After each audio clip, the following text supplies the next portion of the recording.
A vivir que son 2 días. Javier del Pino.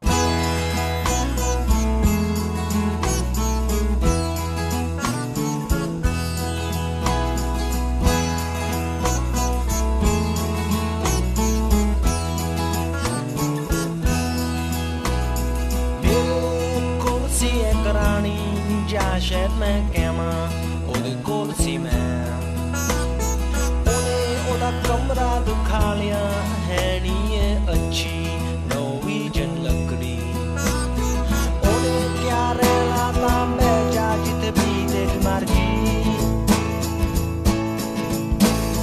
मैं आले दुआले देखया कोई उठे कोसी नी सी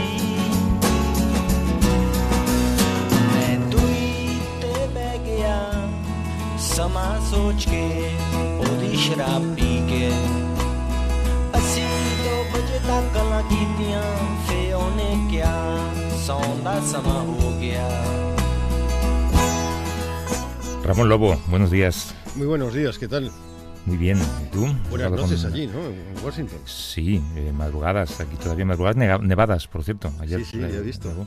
Cayeron, no sé, 8 o 10 centímetros de nieve, no la suficiente como para que todavía cancele mi regreso, no va a ser inmediato, pero eso es una de las cuestiones que están sobre la mesa, ¿no? Saber qué tiempo va a hacer para la toma de posesión de Trump, que es el día 20. Bueno, hubo un presidente que cogió un fuerte resfriado y se murió, ¿no?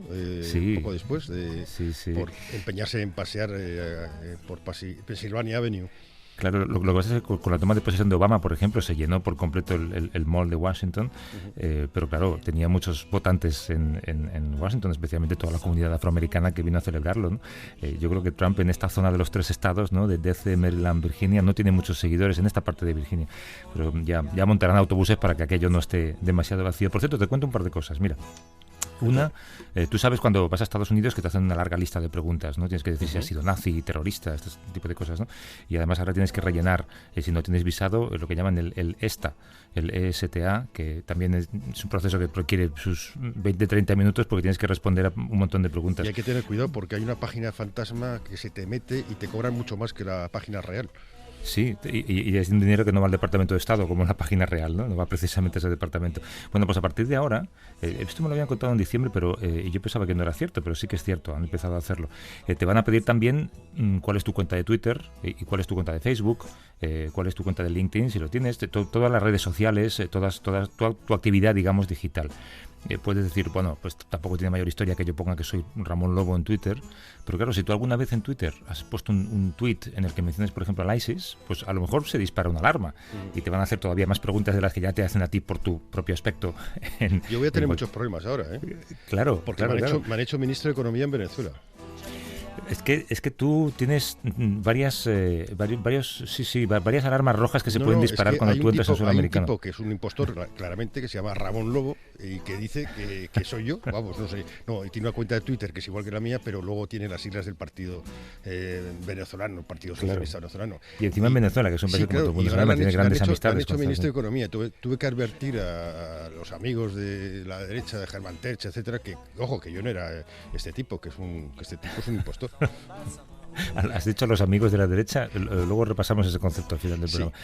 De todas maneras, tú ten cuidado con lo que escribes, porque todo lo que escribes ahora va a ser, supongo que revisado de alguna manera, supongo que buscando palabras que puedan detectar cualquier tipo de historia en tus redes sociales o en tu actividad social. Lo otro que te iba a contar es que en la librería que tengo aquí muy cerquita, en Barnes & Noble, han puesto un stand de libros sobre cómo mudarse a vivir fuera de Estados Unidos. Es una cosa que me parece fascinante. Incluso manuales para irse a vivir a Canadá. Ya sabes que los americanos detestan Canadá. Es una especie de hermano pobre del que se mofan continuamente, ¿no? Bueno, pues ahora vas a cualquier librería y no creo que mucha gente lo haga, lo de mudarse, a pesar de que muchos actores públicamente han dicho que les encantaría hacerlo, pero es curioso que se vendan esos manuales, ¿no? Sí, vi también que en el New York Times sacó una lista de países o sitios a los que había que visitar en los próximos, en este año, y el primero era Canadá también. El primero era Canadá, cualquiera, menos Washington. Pero había muchas cosas dentro de Estados Unidos, había muchas ofertas. Vamos a empezar, venga. Vamos.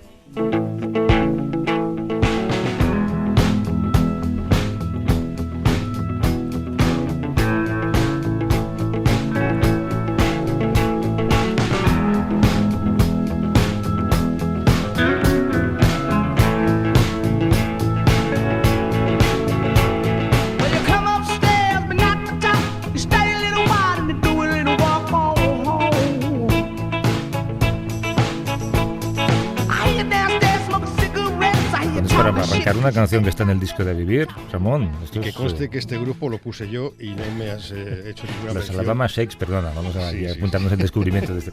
Oye, aquí en Estados Unidos los republicanos de la Cámara de Representantes dan que hablar cada día que pasa. Ahora han arremetido contra la Oficina Ética del Congreso. Sí, había un poco de lío porque los líderes republicanos no querían que se cambiara, pero hubo una revuelta dentro de los nuevos legisladores para colocar esta oficina, que es independiente, bajo el Comité de Ética de la Cámara, que no es independiente, claro, que es del republicano. Y era una forma para sujetar y corregir lo que llaman ellos excesos. Simplemente esta oficina investiga corrupciones, se creó en el 2008 durante el periodo de Obama y se lo quieren cargar. Y Trump puso un tuit criticando a los republicanos por haber dado prioridad a esto, no por querer cargarse la oficina, eso no le importa, sino que hay otras prioridades antes de empezar por esto. Claro, muchas otras, por ejemplo la del muro. Vamos a contar para qué sirve esta oficina, Ramón. Esta oficina lo que hace es, son varios panelistas independientes, lo que tiene es investigadores propios y tienen capacidad de investigar y publicar las investigaciones sobre denuncias, incluso anónimas, contra congresistas. El Congreso, como sabemos, crea leyes, hay muchos lobbies alrededor, hay gente que puede estar igual hasta pasando el texto de la ley que se quiere aprobar. El límite entre las empresas que les interesa determinadas leyes y los congresistas, esta oficina investiga los casos de corrupción en estos casos. De corrupción y también, ahora muy importante, de puertas giratorias. Todo esto forma parte, es una maniobra que forma parte del proceso en el que se quiere dinamitar el legado demócrata de Obama, aunque suponga en este caso atentar contra la ética y fomentar la corrupción. También se quiere acabar con eso, igual que se quiere acabar con el Obamacare, con la reforma sanitaria. Pero vamos a centrarnos en la reforma ética. ¿Qué lugar en el ranking mundial de la corrupción política ocupa Estados Unidos? Porque tenemos siempre la idea de que es un país ejemplar en cuanto a sus checks and balances, ¿no? En cuanto a sus responsabilidades. Ahora vamos a preguntar a Jesús Lizcano, que es presidente de Transparencia Internacional España y es catedrático en la Universidad Autónoma. ¿Cómo estás, Jesús? Buenos días. Hola, buenos días. Publicáis desde hace, 20 años, yo creo, un índice de percepción de la corrupción en el mundo. Así que te traslado la pregunta, ¿qué lugar ocupa Estados Unidos en términos de corrupción? Bueno, la verdad es que Estados Unidos, en términos de corrupción, se pueden hacer tres valoraciones, por ejemplo. Una de ellas, efectivamente, es la del índice que venimos publicando hace muchos años, y en la última hace una evaluación de los 170 países, o sea, la mayor parte de los países del mundo. Entonces, en el último año, pues Estados Unidos, que siempre ha estado entre los puestos 16 y 20, nunca está en el top 10, pero bueno, en el año pasado pues ha obtenido la máxima puntuación de su serie histórica, 76 sobre 100, y entonces es el puesto 16, igualito que España, que hemos obtenido este año pasado la puntuación más baja de toda la serie histórica, con una puntuación de 58 y el puesto 36, ¿no? 18 puestos más abajo.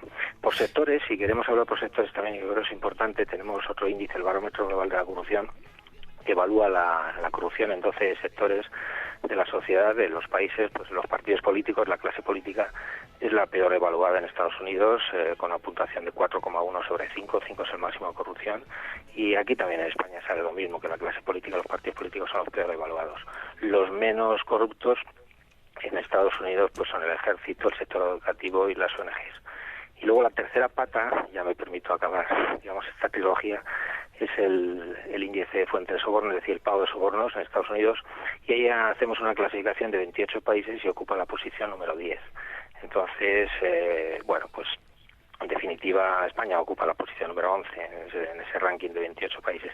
De todas maneras, ya veremos a ver qué pasa estos próximos meses, porque Trump ha anunciado la abolición de la ley de prácticas corruptas en el extranjero, que es una ley muy potente que se utiliza como referencia a otros países, y la verdad es que a mí personalmente me parecería un disparate la abolición de esta ley. Quizás las dos grandes diferencias podrían ser la justicia, que es mucho más efectiva allí, y quizás los medios de comunicación, que son mucho más agresivos en cuanto a la persecución de las prácticas corruptas, ¿no? Sí, la justicia, la verdad es que allí funciona con bastante más celeridad que, por ejemplo, países como España, ¿no? Nosotros tuvimos en la Embajada Americana no hace mucho miembros de Transparencia Internacional a España con un juez federal y otros abogados en Estados Unidos, y nos vinieron a mostrar cómo la justicia allí es mucho más rápida. El caso de corrupción, el proceso de corrupción más largo que había en presencia de ellos, pues era 4 semanas, con lo cual quiere decir que es bastante distinto a lo que ocurre aquí en España con la justicia, que tiene unos procesos mucho más largos, más dilatados, etcétera, ¿no? Y también los medios de comunicación, efectivamente, pues allí hay periodismo de investigación. La verdad es que, en fin, desvelan muchos casos. Bueno, el caso Watergate, por ejemplo, pues es el más conocido y el que incluso tumbó al presidente de Estados Unidos, ¿no? Por la investigación de los medios de comunicación de dos periodistas, ¿no? Entonces también hay ciertas diferencias, ¿no? En cuanto a transparencia también es muy importante las diferencias, porque yo en transparencia, digamos, allí el gobierno federal tiene una página web muy potente, usa.gov, gov con V, lógicamente en inglés, y la versión española, que es gobierno.usa.gov, que prácticamente está todo lo que necesita el ciudadano saber, o muchas cosas las que necesita saber. Y luego eso en cuanto a transparencia activa, pero en cuanto al acceso a la información por los ciudadanos, pues hay una ley que se llama Ley de Libertad de Información, por la cual cualquier ciudadano, sea americano o no sea americano, puede pedir cualquier documento de un organismo público federal y además tiene que contestarle el organismo público, le tiene que contestar al ciudadano en 10 días, en un máximo de 10 días hábiles, ¿no? Lo mismo que en España, que la Ley de Transparencia pues establece el silencio negativo, de tal forma que los ciudadanos sí pueden pedir la información a los organismos públicos, pero si no se la dan en 30 días, pues decae su derecho, se queda sin esa información, ¿no? Y además no hay un régimen de infracciones y sanciones específico previsto para eso, con lo cual no se les anima mucho a los organismos públicos españoles a ser transparentes y dar la información que le piden los ciudadanos. En fin, ciertas diferencias, como vemos. Muchas diferencias. Hay otra que no has mencionado, pero yo creo que todo el mundo conoce, con respecto, digamos, al formato de corrupción mediterránea, y es que los casos de corrupción aquí en Estados Unidos suelen afectar más a individuos, no a partidos enteros, como sucede en España, ¿verdad? Sí, efectivamente. Allí en Estados Unidos, pues bueno, hay claro pocos menos partidos, hay dos grandes partidos y otros muchos pequeñitos, pero vamos, los dos grandes partidos, efectivamente no hay una orquestación ni mucho menos por ese régimen de transparencia, pues los organismos, la comisión ética esta que habéis dicho, vamos, la oficina ética, etcétera. Entonces no está, vamos a decir así, no afectan estructural o institucionalmente a los partidos, sino son casos bueno, hay más casos de lo que parece, pero son casos normalmente individuales de gente que se quiere aprovechar, negocia, el caso Abramov, en fin, hay muchísimos casos, pero vamos, son efectivamente más individuales, por así decirlo. Ramón. No, yo estaba pensando ahora mismo en España, ¿no? Quizás la gran clave, como decías, es la ley de transparencia. Y la ley de transparencia, hace poco estuvimos hablando también con Guillermo Altares, creo, de Suecia, que tiene la ley de transparencia más antigua, y es que cualquier email que tú emitas o publiques o envíes desde una cuenta pública es público, cualquier ciudadano puede acceder a ello. Nosotros estamos años luz de esto, ¿no?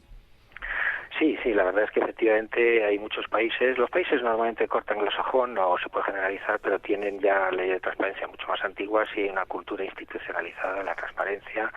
La ley británica, por ejemplo, también. Entonces, bueno, cuanto más transparente, más posibilidades hay de detectar la corrupción. Por ejemplo, también hablando de los medios de comunicación, The Guardian, por ejemplo, en Reino Unido, en Gran Bretaña, pues también descubrieron, pues efectivamente investigaron toda la información, todo el tema de las dietas, los gastos personales que pagaban con dinero público los diputados británicos. Entonces, bueno, pues efectivamente, cuanto mayor es el nivel de transparencia, menos difícil, más difícil es que haya prácticas corruptas y nadie las pueda ver. Entonces, efectivamente, es otra diferencia. Bueno, pero con los medios de comunicación en España también investigan y lo hacen muy bien. Lo que pasa es que hay una diferencia, yo creo, con los medios anglosajones, y es que no están los anglosajones, sobre todo los americanos, tan vinculados a la ideología de un partido como puede ocurrir con los medios españoles, Jesús.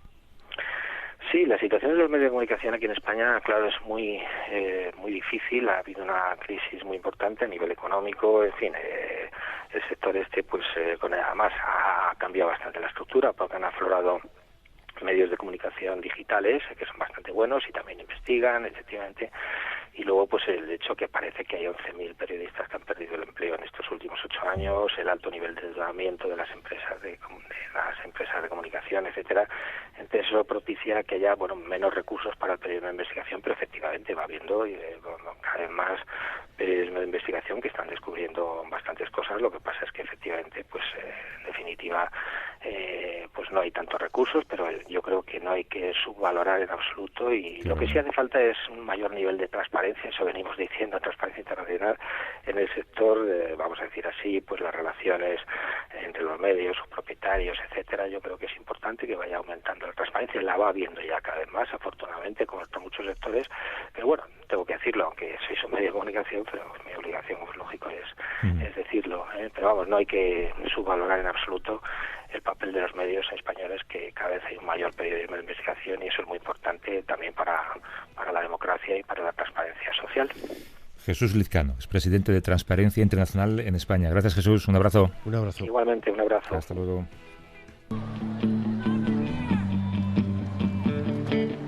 Vamos a hablar de Israel, de Cisjordania, pero nos hemos quedado sin tiempo, Ramón, al final.